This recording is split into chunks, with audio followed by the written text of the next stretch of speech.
It is very good to see everybody here this evening. Do appreciate your attention. You remember this morning we talked about the idea of irrelevance in our society, and I'd like to go ahead and, in a sense, do a part two to that lesson, where this morning we talked about the idea of seeking relevance and how it is in following Christ that we actually find incredible cultural irrelevance, that we follow Jesus out of the gate, as Hebrews chapter 13, verse 13 says. We join him outside the city on the outskirts. As he is an outcast, so we shall be outcasts with him, and we shall bear his reproach proudly. We wear the name Christian, and we are not afraid to proclaim it. So with all that being said this morning, what I want to do this evening is look at a practical application. If we are to become irrelevant to society, and by that I mean our vote doesn't matter and people don't care what we think, and what the Christian says is not necessarily what goes in society when it comes to morals and ethics, really, what are we supposed to do when we face a time, and the time may come someday, when our government no longer stands for righteousness at all? How can we, as followers of Jesus Christ and members of his kingdom, submit ourselves to a government that does not stand up for the things that we stand up for? So in our lesson tonight, we'll discuss the idea of civil disobedience. And we will begin in Romans chapter 13. Please turn with me, if you will, to Romans chapter 13. And I'd like to read verses 1 through 7.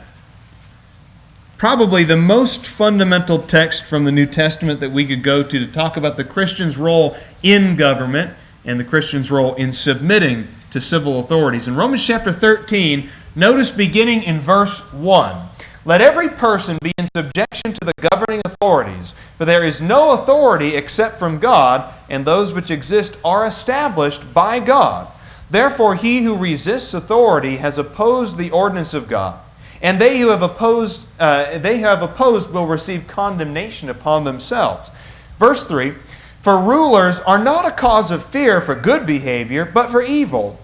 Do you want to have no fear of authority? Do what is good, and you will have praise from the same. For it is a minister of God to you for good. But if you do what is evil, be afraid, for it does not bear the sword for nothing. For it is a minister of God, an avenger who brings wrath upon those who practice evil. Wherefore it is necessary to be in subjection, not only because of wrath, but also for your conscience' sake." Now he goes on to say here in verse 6, "For because of this you also pay taxes, for rulers are servants of God, devoting themselves to this very thing. Render to all what is due them, tax to whom tax is due, custom to whom custom is due, fear to whom fear is due, and honor to whom honor is due." Now, while the above passage is probably the most expansive scripture on the Christian's relationship to civil authority, it's not the only one. Go to 1 Peter chapter 2 and notice beginning in verse 13. 1 Peter chapter 2 and in verse 13. "Submit yourselves for the Lord's sake to every human institution, whether to a king as the one in authority, or to governors as sent by him for the punishment of evildoers and the praise of those who do right. For such is the will of God, that by doing right you may silence the ignorance of foolish men." Now, even with all of that being said, with these scriptures that are acknowledging our submission, commanding really our submission to civil authorities, there's a couple of things that we need to remember. Some things that maybe give us a qualifier when it comes to our obedience to government. The first is this: God might have ordained government, but he never ordained its evil practices.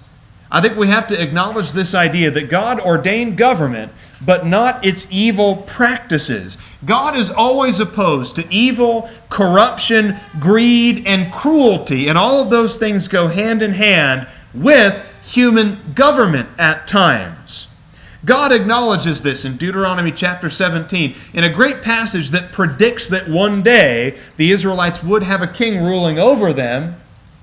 In Deuteronomy chapter 17, beginning in verse 14, he says, "As a word of warning to that future king and line of kings, watch out for corruption. Watch out for the pursuit of wealth. Watch out for the pursuit of lust. watch out for the things that trip men up. And one thing that he asks those future kings of Israel to do is to know the law. That when they are made king, they're to write down a copy of the law for themselves. There's no indication anywhere in the Bible that God approves of the evil activities of any government. In fact, the thrust of many passages, especially the prophets, Amos, Jonah, and Nahum come to my mind, for example, is that it is the believer's responsibility to do what he can within the laws of the land to change his government, if his government is in fact evil. Isaiah 10 and verse 1 says, "Woe to those who make unjust laws and to those who issue oppressive decrees." So God might have appointed authorities in this land. He might have appointed authorities in every land. He might have been behind the appointment of all civil governments for all time, but that doesn't mean he endorses their evil practices. In Ecclesiastes chapter 5, notice what the writer says here in Ecclesiastes 5, verses 8 and 9, a passage that at first seems a little bit confusing, but I think has a great point behind it. He says in Ecclesiastes 5, beginning in verse 8, "If you see oppression of the poor and denial of justice and righteousness in the province, don't be shocked at the sight." I think that's a really good thing to remember. If you find out that your government is corrupt, don't act surprised by it. Don't be shocked. Really? People take bribes in our government? You mean there's ulterior motives?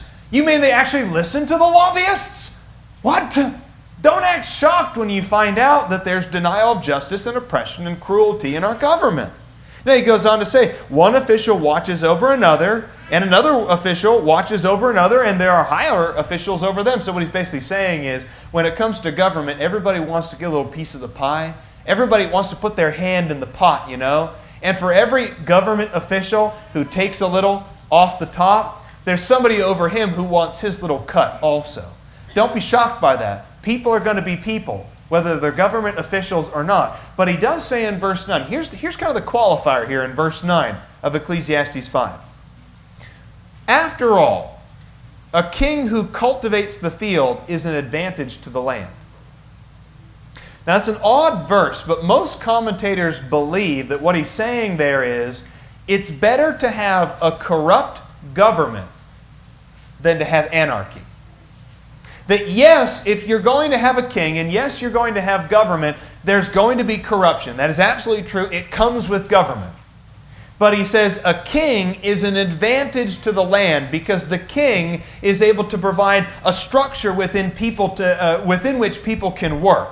A king is able to provide structure to the land. And it's better to have a king who can provide structure to a society so that fields are cultivated, so the land is productive, so that a country is actually working and producing and organized in some way. It's better to have a king who's corrupt than to have no king at all and have lands sit being underused. After all, a king is an advantage to the land because the king provides the structure within which people can work and be productive. Another thing to remember, a qualifier about our obedience to government, is that obedience to government is never unqualified when it comes to its place in relation to God.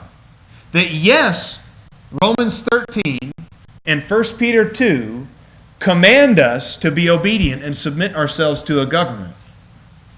But that doesn't mean we obey government to the exclusion or the neglect of our obedience to God. That we are to obey God first and foremost, like in Acts chapter 4 and verse 19, where Peter says to the authorities over him, "Judge for yourselves whether it is right in God's sight to obey you rather than God." And of course, Peter and the other apostles go right on obeying God and proclaiming the gospel.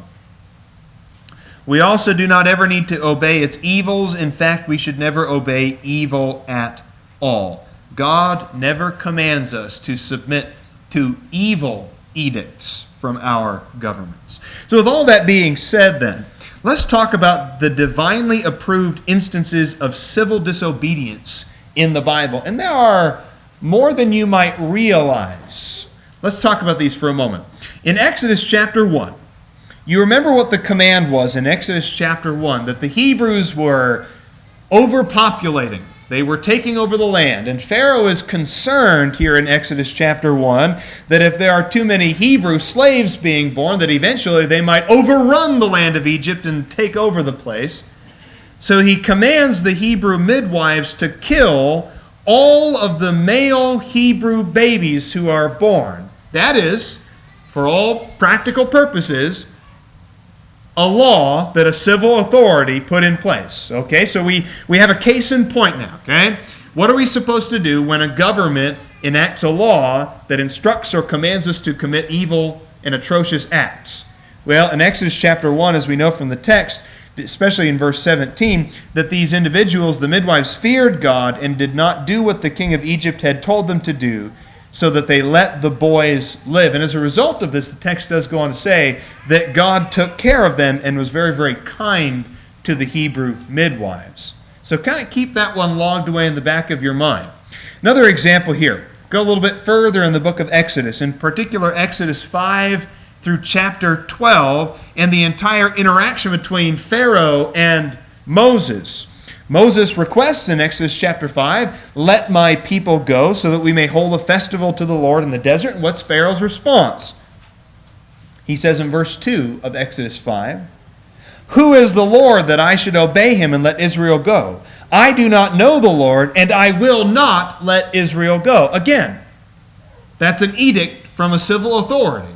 The civil authority said, "I've made a decision. It's my decision to make. I'm the ruler of this land. You are not leaving Egypt." And until chapter 12, Moses spends all of his time and energy doing everything he can to get Israel to leave Egypt. In 1 Kings chapter 18, wicked King Jezebel was in the process of trying to kill off the Lord's prophets. And in defiance of those orders to kill all the prophets of the Lord in the land, one prophet named Obadiah, in 1 Kings chapter 18 and verse 4, it says, had taken 100 prophets and hidden them in 2 caves and had supplied them with food and water. Now, even though nowhere in the text God specifically or explicitly approves of the situation, I don't think any of us would disagree with the assertion that God approved of a man rescuing 100 prophets of the Lord, hiding them in a cave, and taking care of them during that time period. I don't think any of us would disagree that that is a good thing and that Obadiah was right for doing it. We move on to the book of Daniel now. In Daniel chapter 3 and verse 5, an order was given, and all the people were commanded to bow before an image of gold that King Nebuchadnezzar had set up. But 3 Hebrew men defiantly responded in verse 18 of Daniel chapter 3, "We want you to know, O king, that we will not serve your gods or worship the image of gold that you have set up." And of course, as a result of this, God rescues them and blesses them immensely. We know that God approved of that particular case of civil disobedience. A truly classic case happens in Daniel chapter 6, in which the prophet Daniel, who is himself a servant of the government, refused to obey an order that anyone, according to verse 7, anyone who prayed to any god or man during the next 30 days shall be thrown into the lion's den. And in defiance of that order, according to verse 10, he prayed 3 times a day, just as he had always done. That was an order from the civil authorities that he directly disobeyed. In Acts chapter 4, as we've already alluded to, Peter defies civil authority when they commanded him to stop proclaiming the gospel. And we know from Revelation chapters 12 through 13 that the images there from that symbolic book illustrate Christians disobeying civil authority. So with all of that now kind of in the back of our minds and these examples that we've considered, let's go to Revelation chapter 14 and notice what is said here, I believe, in a conclusion to this. Go to Revelation chapter 14 and verse 4. It said that these are the ones who follow the Lamb wherever he goes. These have been purchased from among men as first fruits to God and to the Lamb. When you read in Revelation 12 and 13 in the beginning of chapter 14, what you find is these images that are set up. And of course, we don't have time to really get deep into those images, but these images that are set up of God's people existing on planet Earth under the rule of a Roman government that is, in every sense of the word, evil and ungodly. And this Roman government sets up state religion and commands them to worship the state religion, and has powers that are put in place that make sure that that command is followed by all of the people. It was expected of you, commanded of you, to partake in the state religion, to essentially worship Caesar and the Roman government and its power and what it symbolized. Now, they did not worship the Roman government, and they did not worship Caesar, and there were a few of them out of Rome who survived. And that's what Revelation 14, verse 4 is describing. There's a right way and a wrong way, then, to disobey civil authority. And I think all of these examples that we've looked at give us a pattern to follow. If you look at all of the divinely approved examples of disobedience to civil authority in the Bible, they illustrate the same basic concepts. And I want to look at those for just a few minutes here. First of all, I'm going to give you some very long words. They're really fun words to say if you can figure out how to say them. Anti-promulgation versus anti-compulsion. And I believe all of the examples of divinely approved civil disobedience illustrate this concept.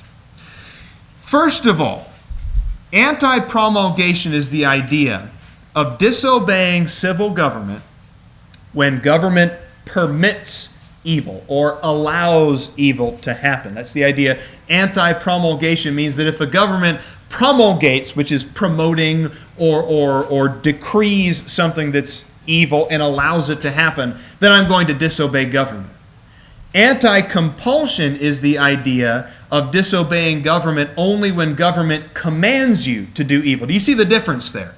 There's a huge difference between a government that says you may divorce for any reason whatsoever, and a government that commands you to get divorced. There's a big difference between a government that allows you legally to use marijuana versus a government that commands you to use marijuana. You see the difference there then?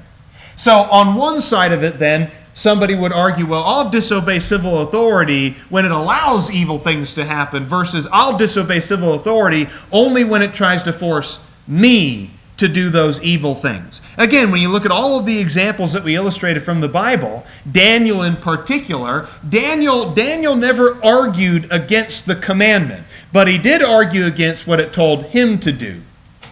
Shadrach, Meshach, and Abednego did not argue against the golden image per se, and if other people wanted to worship the golden image that Nebuchadnezzar set up, Shadrach, Meshach, and Abednego never tried to stop them from worshiping the golden image. But when a command comes that says, no, you must worship the golden image, or Daniel, you must not pray to your God, it was at that point that those Hebrew men in Babylon disobeyed civil authority.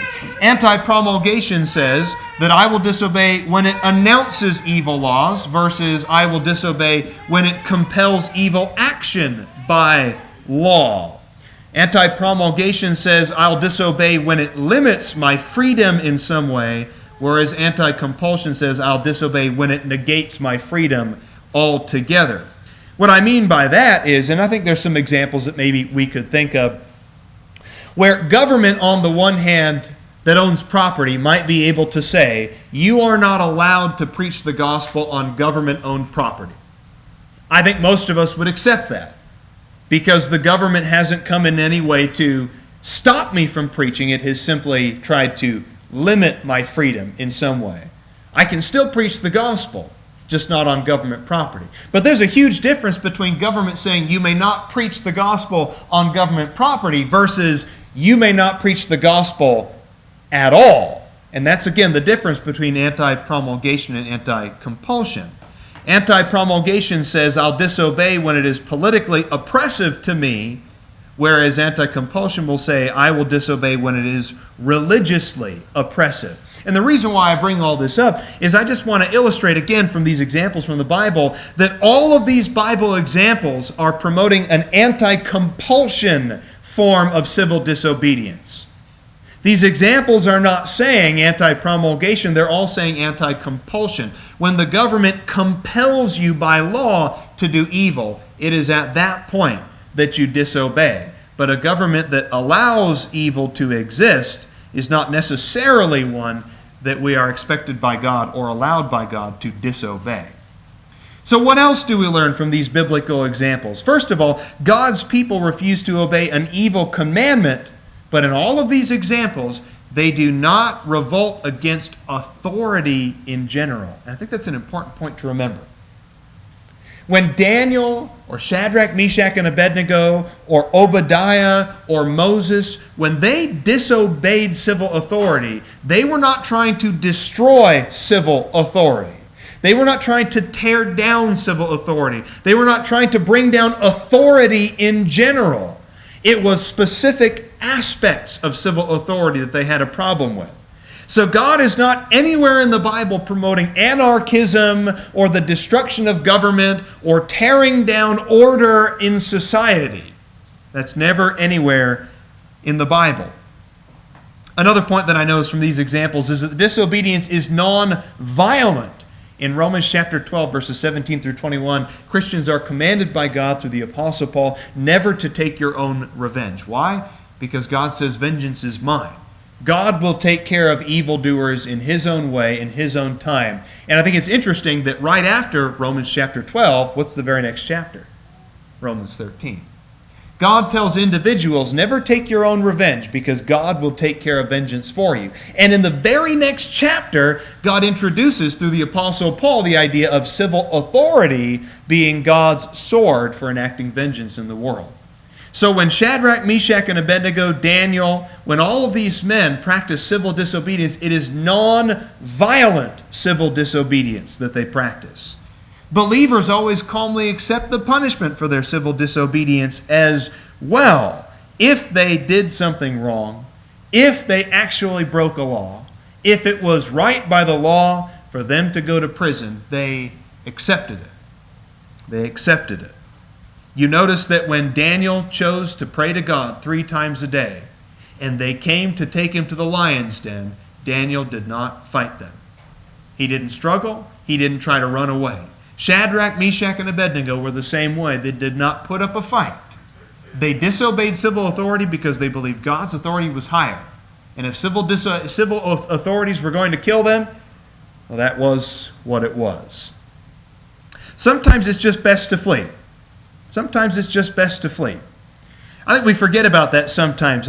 We're, in our culture, always so eager to put up our dukes, to put up a fight. We're always so eager to defend something. We're always so eager to fight and claw for every inch of land, so to speak.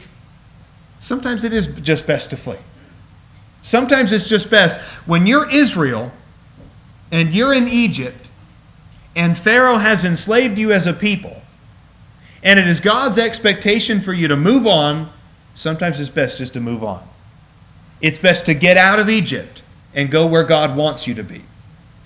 Sometimes it's just best to flee. And take advantage of peaceful, lawful means of overcoming oppression. I love Paul's example. Paul was a guy, and I don't think he was being slippery or anything, but Paul was a guy who knew his legal rights in Rome. And Paul was always real quick to point out what his legal rights were. He knew the system. He knew what the laws were. He knew what it meant to be a citizen of Rome. In Acts chapter 22, for example. Notice in Acts chapter 22 and beginning in verse 24. So the commander ordered him to be brought into the barracks, that's Paul, stating that he should be examined by scourging so that he might find out the reason why they were shouting against him that way. And when they stretched him out with thongs, Paul said to the centurion who was standing by, "Is it lawful for you to scourge a man who is a Roman and who is uncondemned?" I love that Paul knew what the law was. And Paul knew that there was a legal, peaceful way to get out of his situation. Not fighting, not struggling, not kicking and screaming, but he knew what the law was, and he was willing to use the law to his advantage. When the centurion heard this, he went to the commander and told him, saying, "What are you about to do? This man is a Roman citizen."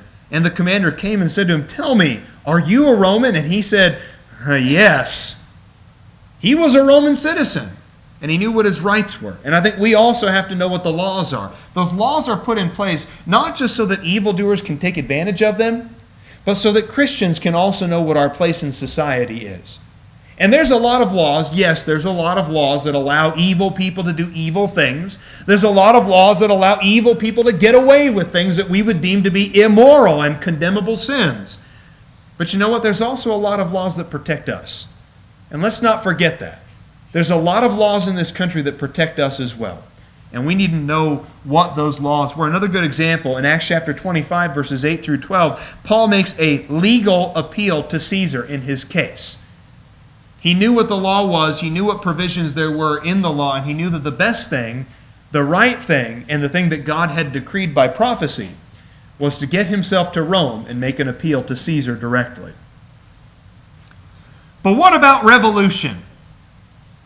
We got the 4th of July coming up, don't we? It's kind of a tough one, isn't it? We are basically going to be celebrating with fireworks and barbecues the Independence Day, the day that our founding fathers disobeyed civil authority. The day that our founding fathers disobeyed Romans chapter 13. The day that our founding fathers disobeyed 1 Peter chapter 2 and chose not to submit to the authorities over them, whether kings or governors as sent by kings. We're going to be celebrating Independence Day, which seems to me, based on everything we've talked about in the lesson so far, is not something that we ought to be celebrating. So what about revolution? What about revolution? I want to skip on down to a point here just for the sake of time. The Bible is always consistent in its disapproval of rebellion against authority. Proverbs 24, verse 21 plainly states, "Fear the Lord and the king, my son, and do not join with the rebellious." Obey the king.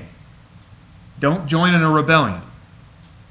So what about our own American Revolution? I like the way one writer put it. Norman Geisler, in a book called Christian Ethics, I think summed it up really, really well. And by the way, I believe what he says here is a rational and logical way for us to both celebrate Independence Day without necessarily condoning the way that it came to us. Notice what Norman Geisler says in the book called Christian Ethics.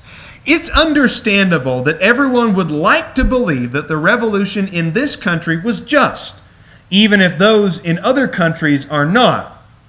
But in all honesty, given the biblical criteria, it's just not possible. What then should American Christians do on the 4th of July? Can they really celebrate independence from Britain? In response, a distinction should be made." I really like the way he puts this here. There is a difference between what is born and how it is born. An American Christian can celebrate what was born from the American Revolution, which is a great free country, without thereby approving of the way that it arrived. And perhaps an analogy might be helpful. And I'll try to keep the details to a minimum because I know young kids are in here and they don't necessarily need to know the dirty, horrible things of life. But let's say you were raped and a child was conceived because of that situation. And that baby was born.